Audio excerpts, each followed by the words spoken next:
that we note that our colleagues are good friends and Americans who care.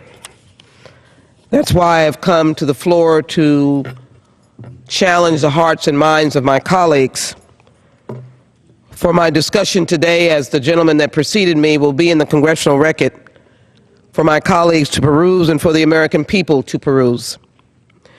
I do take note of the fact, as the gentleman recounted the history of budgets, and I might say that I too spent time working on the 1997 budget.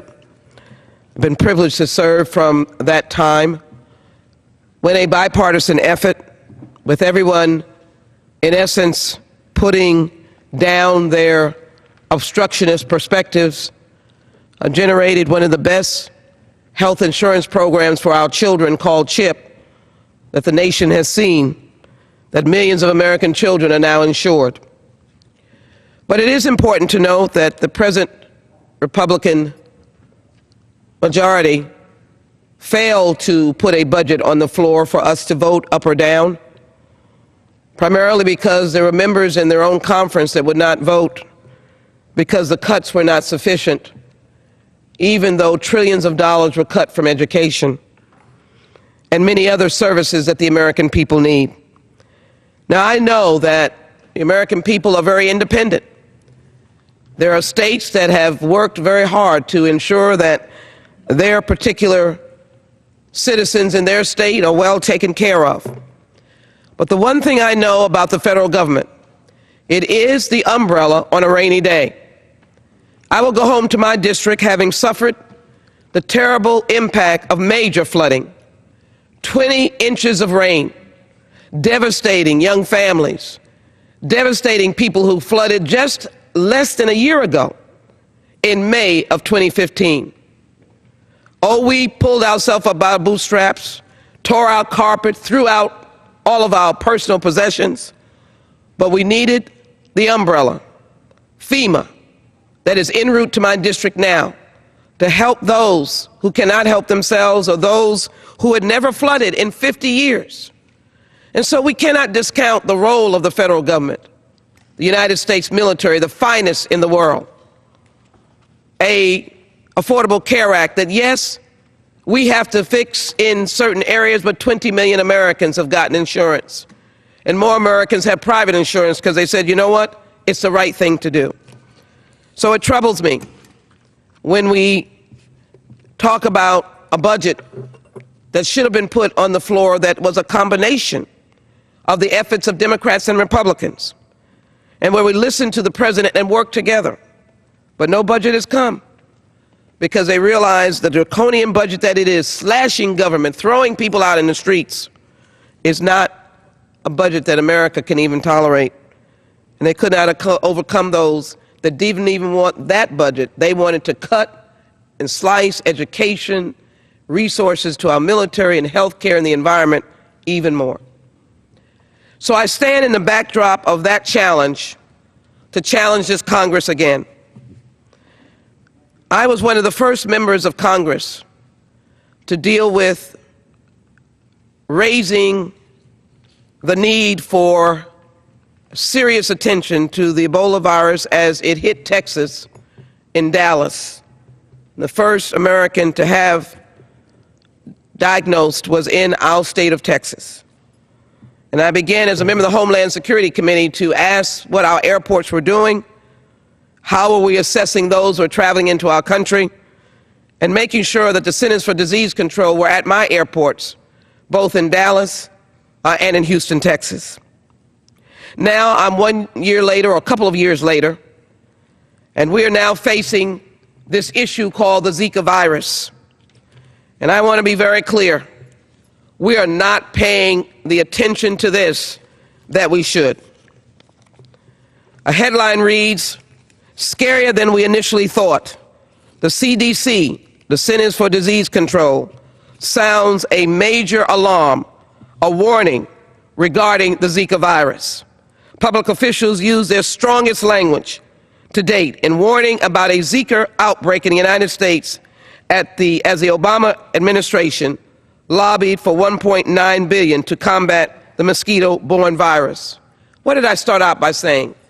The federal government should not run our lives, but it is the umbrella on a rainy day. It is the only entity that can muster the states and resources to deal with what the CDC has said is a far more serious issue.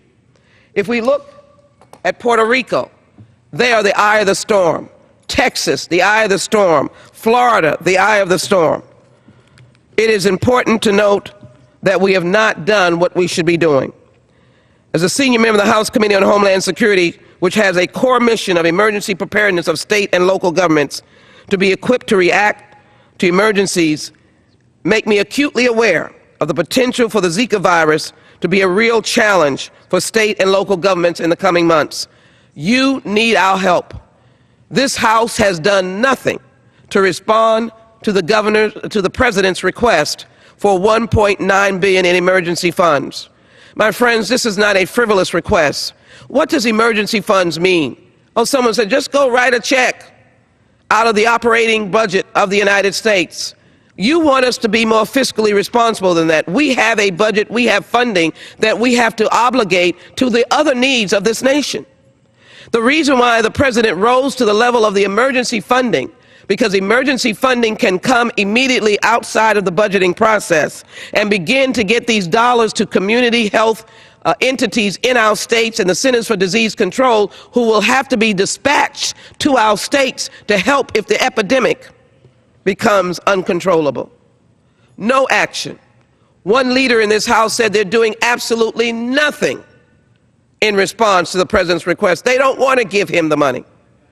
Thank goodness the Senate has just passed a compromise, the other body, $1.9 billion in emergency funding for this important effort that we must have.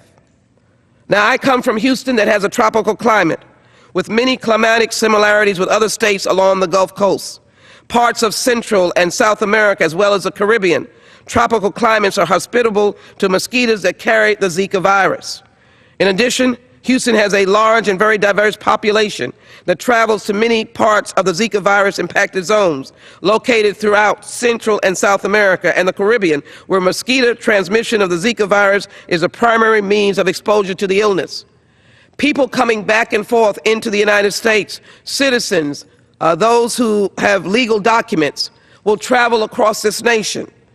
There is no reason to point to these individuals and make them scapegoats. We should be prepared. What about vacationers? No matter how much you have spoken about the Zika virus, there'll be vacationers who will still be going to places because they planned their vacation. They're going right into the heart of the storm. And as we well know, those women who will become pregnant will be the prime target for a devastating impact on their embryo, their baby, that may be born with severe brain damage, lifelong brain damage. So we held a hearing early in March because I knew that I could not wait to educate my community. I called the Zika virus planning meeting along the Gulf Coast that would include doctors, agency officials, community service, and faith-based organizations to start to build the bridges between those communities to defeat Zika. As you well know, the Olympics, the Summer Olympics, with all of our American athletes, will be going to Brazil. Brazil is also one of the serious sites of the Zika-carrying mosquito. It is a very serious and important effort. Communities across America should not be panicking, but they should be preparing their community health centers, their public health system, to confront the Zika virus if it comes to their community, either by way of an individual who needs treatment or by chance of this mosquito. So I've called for a national task force on prevention of the Zika virus infections, target funding to tropical climate areas like Houston, South Texas, Florida, and other places in the southern region of the United States that have the tropical population. Focus environmental cleanup of city water and trash near populated areas. Most people are aware of the extreme flooding, 20 inches of rain that hit my community just 10 to 15 days ago. Large amounts of sitting water, large amounts of trash, in a tropical area, tires. I visited a site in my district after the rains of sitting water, just an open, welcoming place for the Zika carrying mosquito. And so I've also asked for public education campaign targeting all public and private industries, private pediatric clinics, OBGYN service for pregnant women. I need you to be educated that any mosquito repellent that does not have the DEET name on it is not sufficient. If you're traveling overseas, your mosquito repellent must say the word DEET, which was work that I did in the United States Congress a few years ago, where mosquito repellents did not have that word.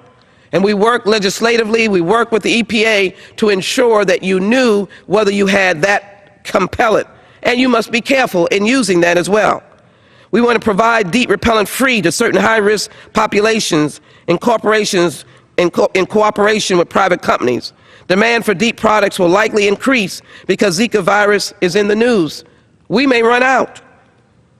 And so it's important that companies need to be alerted to set aside product for tropical areas along the South Texas coast and other states along that tropical area, going along the Gulf Coast, Alabama, as I said, Florida, Mississippi, and others. And keep children's wading pools empty of water, my friends.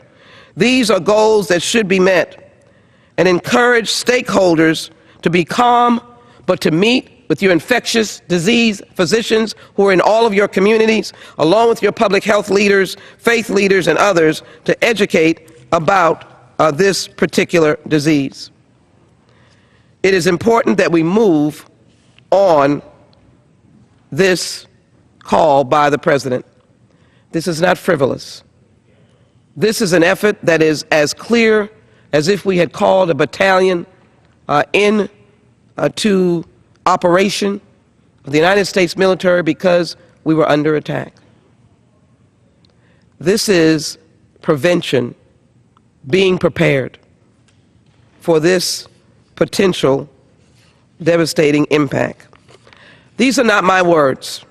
One of the most renowned infectious disease doctors that we have the privilege of hosting in Houston at the Baylor College of Medicine, Dr. Peter Hotez, Dean of the National School of Tropical Medicine and Professor of Pediatrics and Molecular Virology and Microbiology, the Baylor College of Medicine, said the following points.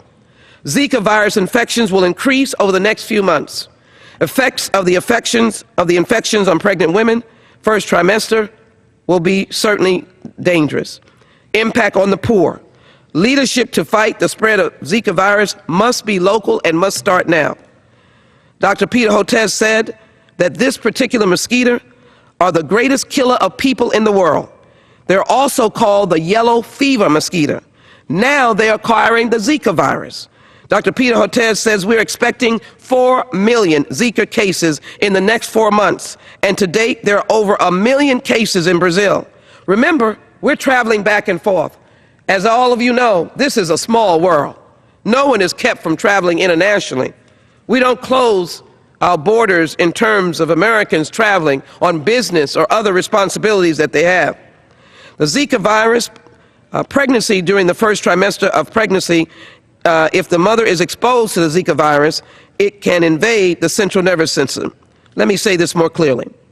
In pregnancy, if the mother is infected in the first trimester of pregnancy, it can invade the central nervous system of the developing baby and inhibit brain development, which can result in stillbirth.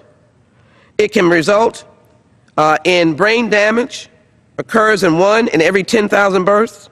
The rate for Zika virus exposure far exceeds that number, and that brain damage undermines the development either at birth or the brain fails to develop properly after birth. The child will have difficulty in walking, difficulty in hearing, difficulty with speech, and not all developmental consequences are known. This is Dr. Hotez. 3 factors together make Zika virus a threat to poor communities.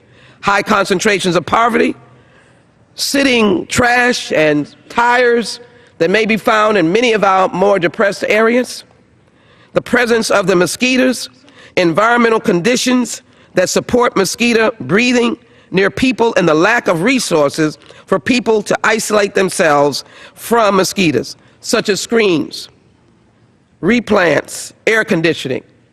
Now, we all know that on the continent of Africa, they have been able to bring down the epidemic of malaria by making sure that charities, the United Nations, the Gates Foundation, give mosquito nets to be able to assist them.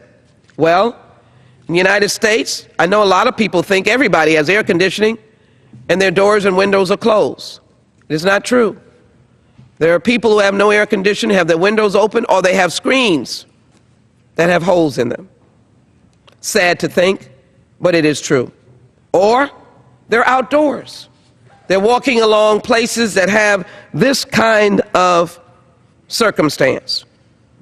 Not because we want it to be that way, but after a terrible and devastating storm like we had in Houston, we have mounds of trash. And I want to thank the mayor of the city of Houston and the Harris County judge for working diligently. But that is why I asked for extra money for these areas, to clean up these trash areas. Now we have extra trash because we had this terrible flood, and people are still out of their homes, and trash is still piled up in many places. We need partnerships are critical to defeating the Zika virus carrying mosquitoes. Zika virus control requires more than spraying for mosquitoes. Mosquitoes and animal control use the best methods for preventing the spread of disease. We can no longer say that disease is a problem from a foreign country, because it will be a problem here. And Dr. Umair Shah said that the important lesson from Ebola and Zika is there is a strong connection between global health and domestic health.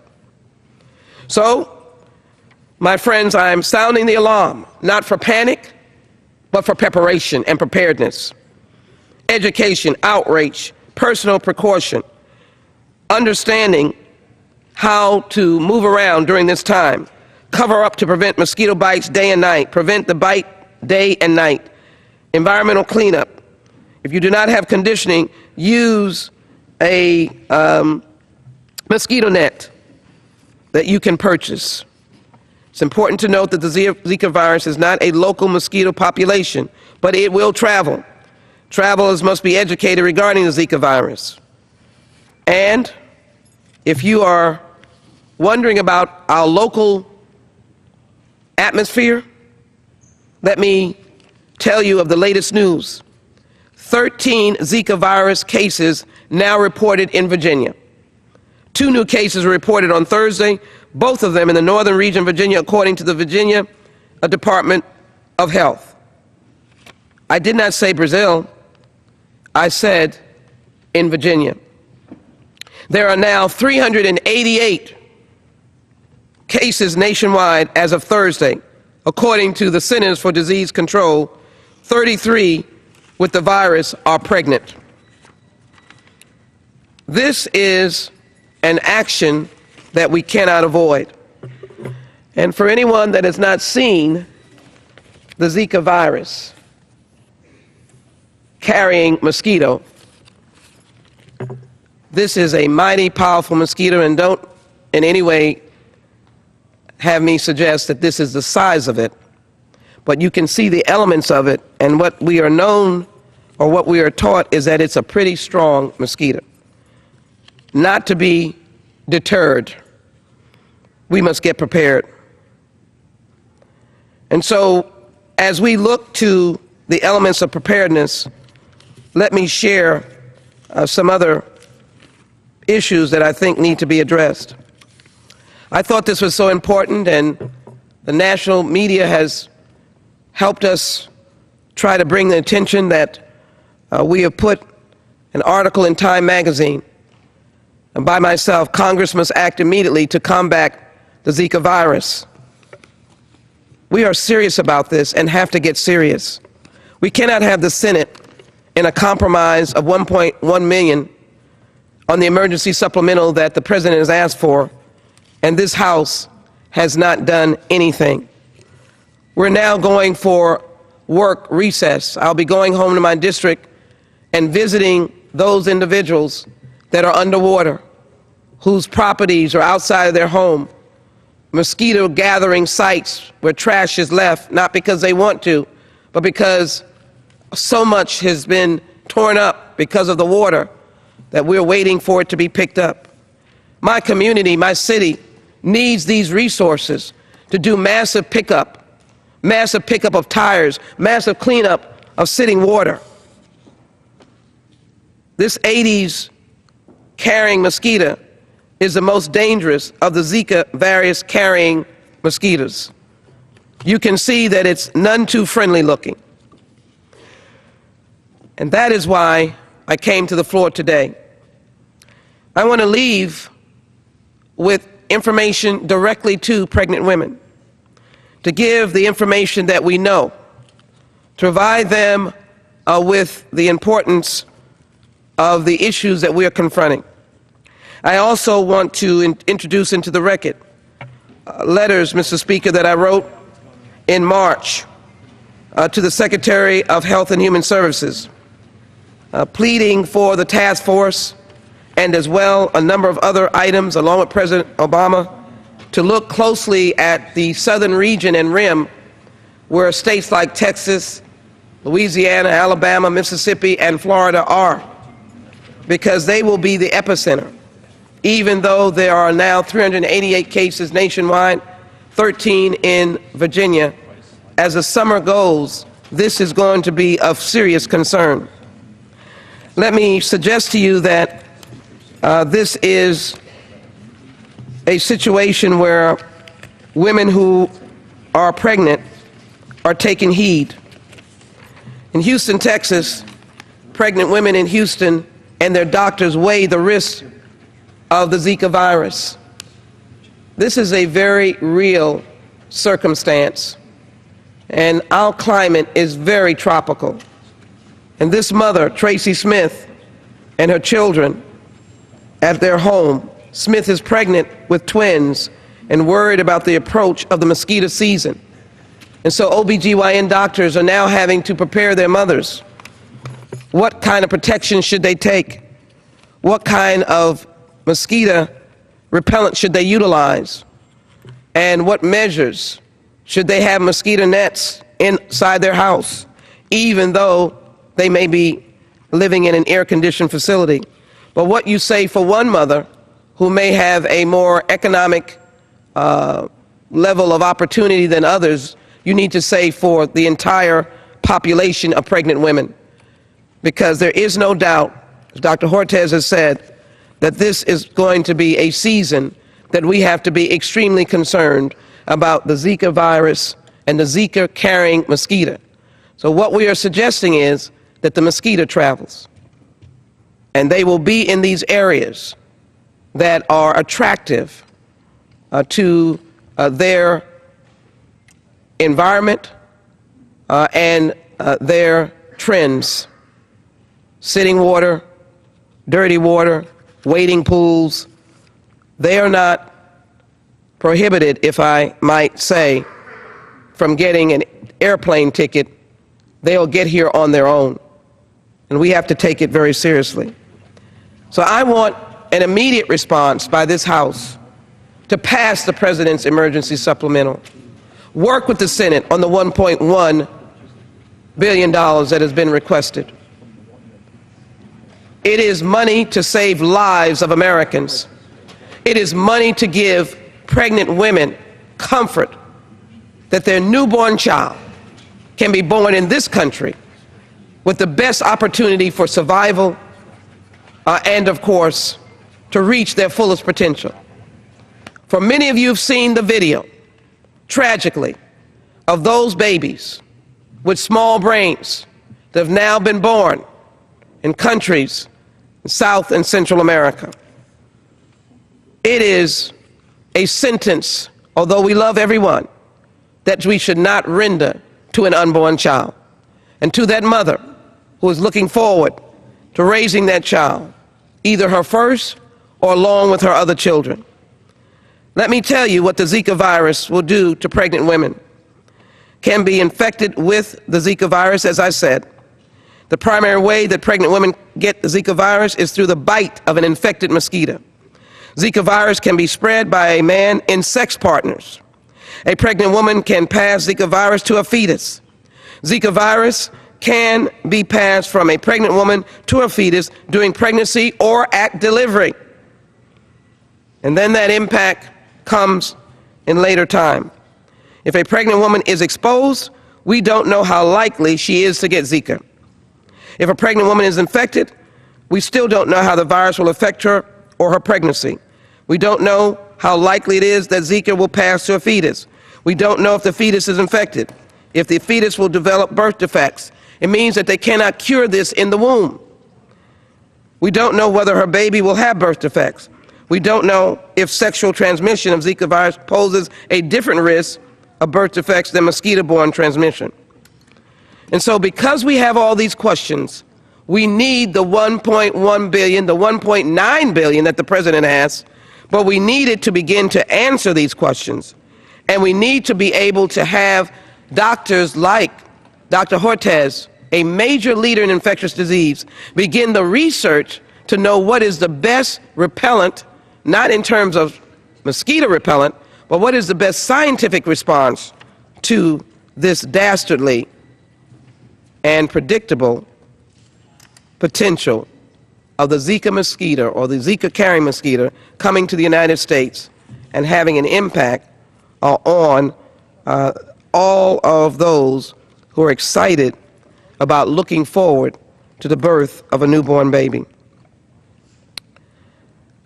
I hope that as we return from our work recess, that this House, the Republican leadership, as was said early on the floor, end any partisan bickering, any debate or disagreement with the President of the United States, and accept the fact that he is a commander-in-chief and that his experts, the Centers for Disease Control, who is the entity of which all of us in our respective communities immediately turn to for assistance on infectious diseases, on natural disasters as it relates to health care. We call upon them to come to our districts and our states.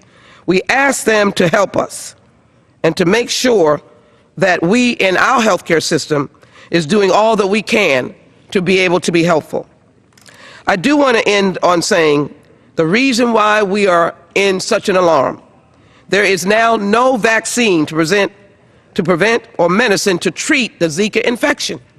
So that if you're infected as a mother, there's nothing right now. So we have to work on the research and the preventative aspect in order to protect these unborn children. The illness can be mild, with symptoms lasting for several days to a week. But it is that unborn child right now, and the larger impact we've yet to understand. People may not be sick. They may not be sick enough to go to the hospital. They may not die. For this reason, people might not realize that they've been infected. And that means we don't know whether their infection can cause someone else to be affected, because we need to do more research. We know it's transmitted by this mosquito. We need to make sure we understand whether there's any other kinds of transmissions that we have. We know that there have been Zika travel advisory notices. We know this is not a happy experience for the countries that we've listed, but I feel compelled to say Zika virus has been noted in Cape Verde, the Caribbean, Aruba, Barbados, Bonaire, Dominican Republic, Guadeloupe, Haiti, Jamaica, Martinique, the Commonwealth of Puerto Rico, U.S. territories, St. Martin, St. Vincent, the Grenadines, St. Martin, Trinidad, Tobago, and U.S. Virgin Islands. Zika virus in Central America, Costa Rica, El Salvador, Guatemala, Honduras, Nicaragua, Panama, in Mexico, the Pacific Islands, America, Samoa, Marshall Islands, Samoa, Tonga, Zika virus in South America, Bolivia, Brazil, Colombia, Ecuador, French Guinea, Guyana, Paraguay, Suriname, and Venezuela. I'm not condemning these places. I'm only asking that travelers take caution, and pregnant women need to take counsel from the OBGYN. And so, my friends, our job and task here in this country is to be the umbrella on a rainy day. It is to ensure that the American people have all of the information that will help them make very important decisions. It is to make sure that our health system and our doctors who are in their offices in general medicine or internal medicine, that they have all the information and tools to be able to determine whether a woman has been infected and happens to be pregnant. And so my task here today was to say that we cannot wait. I'm disturbed that we now have a week when we have not yet passed the emergency supplemental to help our friends in Puerto Rico, which, as I indicated, have a serious opportunity to be without the resources that they need in the tropical climate that they are in to be able to confront the Zika virus. That is a U.S. territory, and how unfair that is.